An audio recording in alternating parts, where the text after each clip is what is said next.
Hoy vamos a meternos de lleno en unas fuentes súper interesantes sobre José de San Martín. Un nombre que, bueno, resuena por todos lados en Sudamérica, pero ¿quién fue realmente? ¿Qué había detrás del prócer? Tenemos papeles de todo tipo, ¿eh? Desde partes militares hasta cartas personales. Exacto. La idea es justamente ir un poco más allá de la figura de bronce, ¿no? Entender su formación militar en España, cómo llega a América ya con, digamos, una experiencia importante, y cómo nace esa idea tan ambiciosa del Plan Continental, ese viaje desde Cuyo, cruzando a Chile, hasta Lima. Y también, claro, ¿qué pensaba del futuro de estas tierras, incluso desde el exilio? Las fuentes, la verdad, nos dan matices muy ricos. Suena que tenemos mucho para charlar. Ok, empecemos a desgranar esto. Arranquemos por su llegada. Apenas pisa Buenos Aires en 1812, recién llegado de Europa, no se queda de brazos cruzados. No, para nada. El impacto es casi inmediato. Y una de sus primeras movidas, y de las más importantes, es crear el regimiento de granaderos a caballo. Y ojo, las fuentes remarcan que no fue solo armar otro grupo de soldados. Claro. Fue implantar un modelo distinto. Disciplina, entrenamiento, organización, algo muy profesional, muy, digamos, europeo para lo que había acá en ese momento. Era como sentar las bases de un ejército más moderno para la revolución. Y esos granaderos se prueban rápido. Febrero de 1813, San Lorenzo. Aunque, bueno, las crónicas dicen que fue algo chico, ¿no? Una escaramuza, quizás 150 tipos de cada lado. Sí, numéricamente no fue enorme, pero la importancia estratégica y simbólica, fue gigante. Estratégica porque frenó esas incursiones realistas que subían por el Paraná, y simbólica porque, bueno, fue la primera victoria de los granaderos y el debut de San Martín en combate acá, en América. Su bautismo de fuego. Exacto. Demostró que su método funcionaba y le dio un prestigio inicial. Tremendo.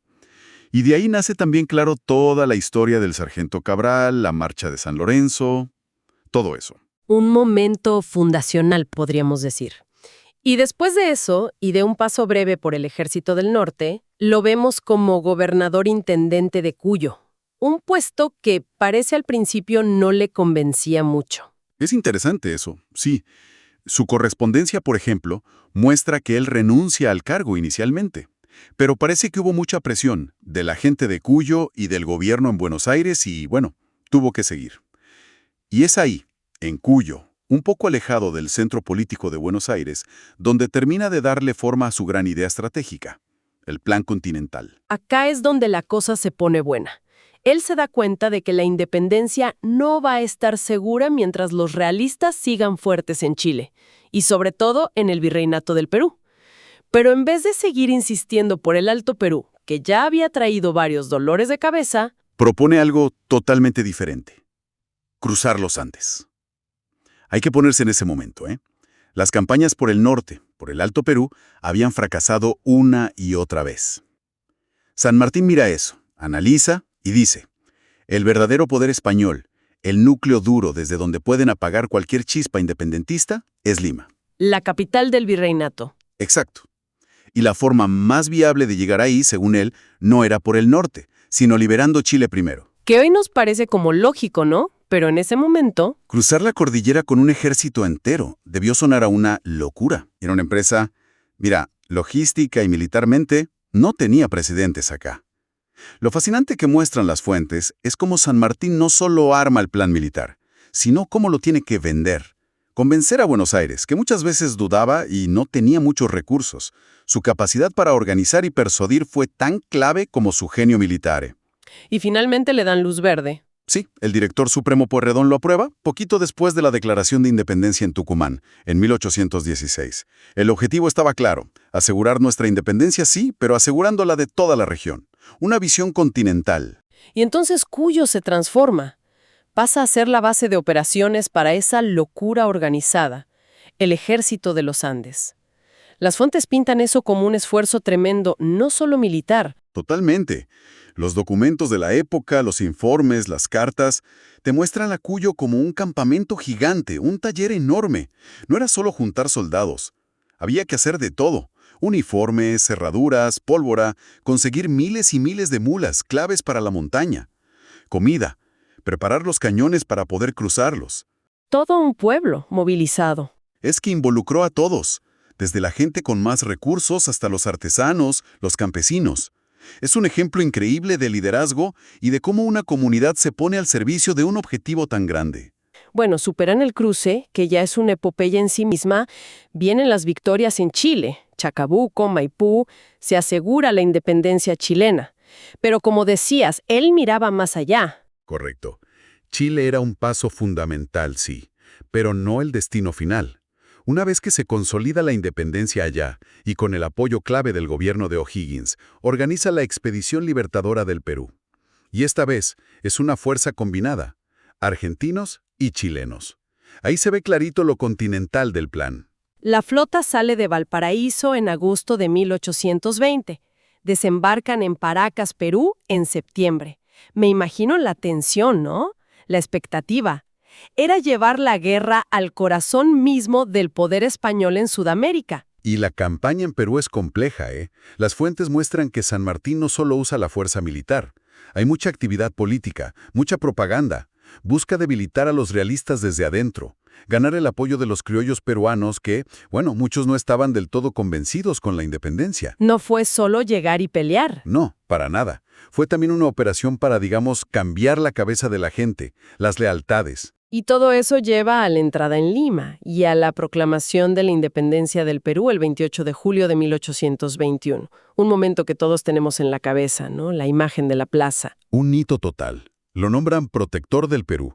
Pero ¿a qué se ve mucho su carácter? Que las fuentes describen siempre como austero, como poco amigo de los personalismos.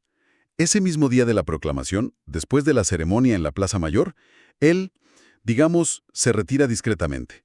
Evita los festejos, los banquetes.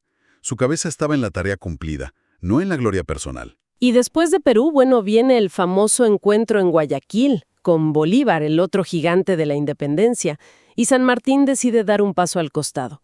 Se va a Europa un tiempo, está en Bruselas, en Londres, con su hija Mercedes, supervisando su educación, pero las cartas sobre todo muestran que él nunca se desconectó del todo de América, ¿verdad? No, en absoluto. Sigue todo muy de cerca. Y a fines de 1828 decide volver a Buenos Aires. Su correspondencia de esa época sugiere que tenía la esperanza de encontrar un país más tranquilo, ¿viste? Quizás fantaseaba con retirarse en paz en Mendoza, su lugar querido. Pero la realidad con la que se choca es otra cosa. Muy diferente. Cuando hace escala en Río de Janeiro, le llegan noticias. Noticias durísimas. Devastadoras, sí. Resulta que se entera de la revolución del general Lavalle contra Dorrego, el gobernador de Buenos Aires, y peor aún, del fusilamiento de Dorrego. Hay que entender qué pasaba. Lavalle era unitario, quería un gobierno central fuerte desde Buenos Aires. Dorrego era federal, defendía la autonomía de las provincias. El país estaba, básicamente, en plena guerra civil. Justo lo contrario de la unidad por la que él había luchado contra los españoles. Y su reacción es fuerte. Decide no bajar del barco en Buenos Aires. Se queda a bordo del buque inglés el Countess of Chichester y sigue para Montevideo. Un gesto con mucho peso. Un gesto potentísimo. Y en Montevideo la cosa se pone todavía más clara. Recibe enviados de Lavalle, el mismo que había derrocado y fusilado a Dorrego, ofreciéndole el mando político y militar de Buenos Aires, en medio de la guerra civil. Le ofrecen ser jefe de uno de los bandos en plena guerra interna. ¿Y qué responde él? Un rechazo total, rotundo. Y lo explica en cartas, como una muy famosa a Lavalle, que se cita siempre. Su principio es clarísimo. Él luchó por la libertad de América, pero no iba a manchar su espada con sangre de compatriotas en peleas por el poder. Dice algo así como que jamás desenvainará su espada para combatir a sus paisanos. Siente que ese no es su lugar, que su misión fue otra. Es una coherencia impresionante, ¿no? Prefiere irse, de nuevo, volver a Europa, antes que meterse en esa lucha entre hermanos. Las fuentes lo marcan mucho eso, como un rasgo clave de su personalidad y de su visión. Sí, si lo miras en perspectiva, es un líder militar que ganó batallas, que llegó a lo más alto del poder en varios países, pero que se pone a sí mismo un límite ético muy claro. Su negativa a meterse en las guerras civiles, bueno, se puede discutir qué consecuencias tuvo después, pero es una muestra de principios que desuena mucho en los textos que lo analizan. Te muestra dónde estaba su lealtad final, en la independencia del continente, no en las facciones de acá. Algunas lecturas sugieren que no era solo principios, sino también una profunda decepción, ¿no? Y quizás un poco de escepticismo sobre si realmente se podían arreglar esas peleas en ese momento. Y ese exilio, que al final duró hasta su muerte en Francia en 1850, no quiere decir que se olvidara de todo. Las fuentes lo muestran siguiendo muy atento lo que pasaba acá, en el Río de la Plata, en América, casi como un guardián a la distancia de esa independencia que tanto había costado. Exactamente. Se sentía responsable de algún modo. Y hay un episodio que lo deja clarísimo. El bloqueo francés al puerto de Buenos Aires en 1838. Gobernaba Rosas, con quien San Martín podía tener sus diferencias ideológicas, ¿eh? Pero en ese momento Rosas era el que defendía la soberanía argentina frente a una agresión de afuera. Y ahí es cuando escribe esa carta famosa a Rosas, desde su retiro en Francia. Es fuerte leerla, ¿eh? Le dice, palabras más, palabras menos: si usted me cree de alguna utilidad, que espere sus órdenes. 3 días después de haberlas recibido, me pondré en marcha para servir a la patria que me vio nacer. Con 60 años se ofrecía para volver a pelear contra una potencia europea. Es una muestra contundente de dónde estaba su lealtad. Su espada, su experiencia, estaban al servicio de la soberanía de la Confederación Argentina contra el agresor extranjero. Gobernara quien gobernara. Y al mismo tiempo, es durísimo con los americanos que, por intereses de partido, justificaban o apoyaban esa intervención extranjera. Hay una frase de 1839 que se cita mucho donde se nota esa indignación con una dureza. Sí, escribe algo como: lo que no puedo concebir es que haya americanos que, por un indigno espíritu de partido, se unan al extranjero para humillar su patria y reducirla a una condición peor que la que sufríamos en tiempo de la dominación española. Una tal felonía ni el sepulcro la puede hacer desaparecer. Es una condena total a lo que él veía como traición a la causa americana, una defensa a ultranza de la soberanía, incluso desde lejos. Ahora, también es importante poner las cosas en perspectiva. Las fuentes nos recuerdan, y es justo decirlo, que la independencia no fue obra de un solo hombre. Por más genial que fuera San Martín, fue un proceso de muchos. Sin duda alguna. La historia nunca es tan simple. San Martín fue clave, un catalizador, un estratega brillante, sí, pero actuó en un momento donde había otros líderes importantísimos: Belgrano, Güemes, O'Higgins, Bolívar. Y sobre todo, hubo una movilización popular muy grande. Criollos, mestizos, indígenas, hasta esclavos. Todos participaron y empujaron la revolución desde distintos lugares, con distintas ideas. Las miradas más nuevas de la historia ponen mucho el foco en eso, en lo social, en lo colectivo. Y volviendo a las consecuencias de sus decisiones, hay interpretaciones históricas basadas en documentos y en lo que pasó después que sugieren que su retiro, su negativa a intervenir en las peleas internas, quizás tuvo costos geopolíticos. Efectivamente. Hay análisis que se preguntan, por ejemplo, si su ausencia o su decisión de no meterse más activamente influyó en que se terminara de separar el Alto Perú, lo que hoy es Bolivia. Originalmente era parte del Virreinato del Río de la Plata y estaba en los planes iniciales de algunos revolucionarios. Claro. Entonces, se sugiere que quizá los intereses de la élite de Buenos Aires, más enfocada en el puerto, en la Pampa, no iban tan de la mano con ese proyecto de una unidad más grande que incluyera al Alto Perú. Y la falta de una figura con el peso continental de San Martín, bueno, pudo haber facilitado esa fragmentación, esa separación. Eso nos lleva a una tensión clave de toda esa época, ¿no? La visión grande, continental, de tipos como San Martín o Bolívar, chocando con los intereses más chiquitos, más locales o regionales, que empezaron a pesar más una vez que se fueron los españoles. Esa es una tensión fundamental para entender cómo se formaron nuestros países. El ideal de la patria grande se topó muchas veces con las realidades económicas, políticas, sociales de cada lugar y con las ambiciones de las élites locales. La decisión de San Martín de quedarse al margen de esas peleas, aunque muy coherente con sus principios, para algunos análisis históricos, bueno, quizá dejó el campo más libre para esas fuerzas que tiraban para adentro, para que se consolidaran las fronteras como las conocemos hoy. Bien, si hacemos un balance, las fuentes nos dibujan un estratega militar fuera de serie. capaz de armar ejércitos de la nada, de pensar planes audaces como el cruce de los Andes y llevarlos a cabo. El libertador de Argentina, Chile y Perú. Pero también nos muestran un hombre de principios muy firmes, austero, que no buscaba honores ni el poder por el poder mismo. Un líder que marcó una línea muy clara. Su pelea era por la independencia contra el dominio extranjero, no para imponerse sobre sus paisanos en guerras civiles.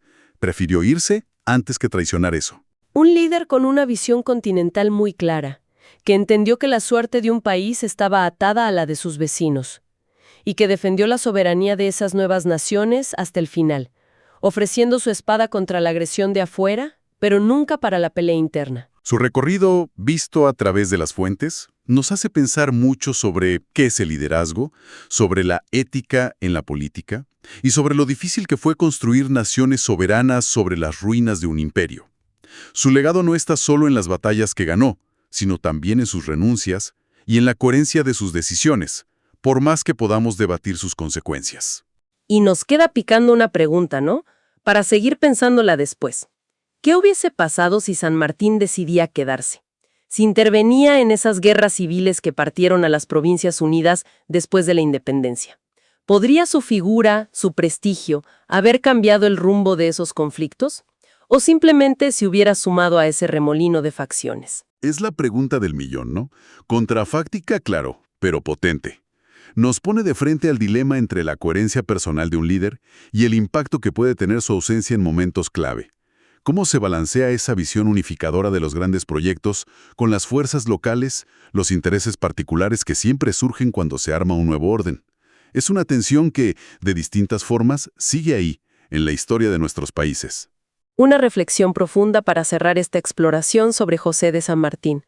Gracias por acompañarnos en este análisis detallado. Hasta la próxima.